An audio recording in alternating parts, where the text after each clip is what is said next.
ҳамасола моҳҳои июл-август барои аҳли маориф марҳалаи пурмасъулияти омодагиҳо ба соли хониши нав маҳсуб ёфта, дар ин радиф таъмиру тармими синфхонаҳо, биноҳои мактаб, ошхонаву таҷҳизоти мактабӣ ва амсоли он ҷараён мегирад. Тибқи иттилои масъулин, дар шаҳру деҳоти Исфара таъмири ҷории binою иншоот асосан ба охир расонида шуда, роҳбарони муассисаҳои таҳсилоти миёнии умумӣ ва дигар кормандони соҳа азм доранд, ки соли хониши навро бо омодагии ҳамаҷониба ва рӯҳии болида оғоз намоянд.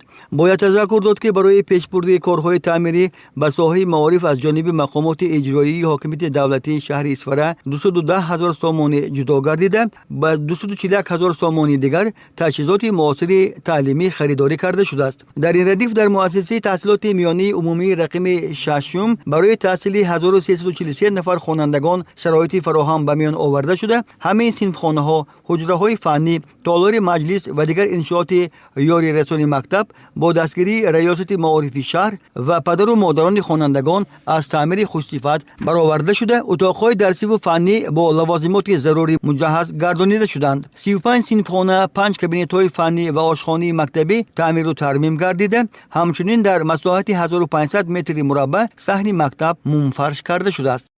дар муассисаи таълимии мо зиёда аз 1143 нафар хонанда дар 35 синфхона ва 5 ҳуҷраҳои фаннӣ таҳсил менамоянд. имсол таъмир хеле босифат баромад.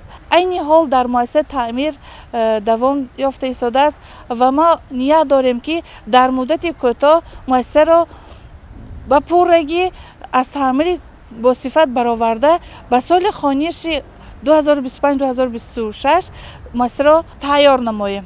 роҳбарият ва омӯзгорону кормандони техникии муассисаи таҳсилоти миёнии умумии рақими 57 низ корҳои таъмириро ба анҷом расонида, ба муҷаҳҳаз гардонидани синфхонаҳо оғоз карданд. ҳамаи синфхонаҳо, роҳрафҳо, иншоотҳои иловагии муассиса, биноҳо рангубор карда шуда, мактаб пурра ба соли хониши нав омода гардидааст.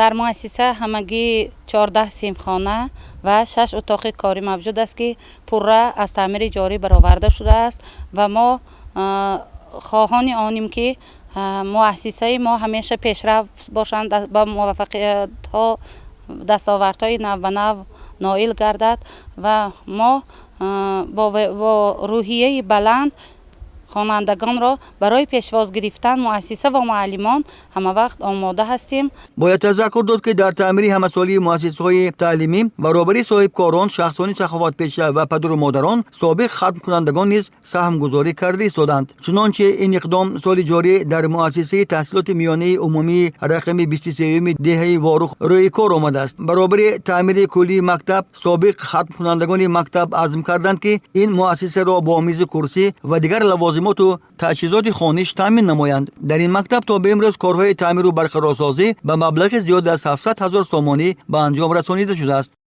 мана чӣ хелги дида истоед, дар мактаб таъмири пурра рафта истодааст. дар мактаби мазкур 596 нафар талабаҳо, хонандагон илмиомӯзанд.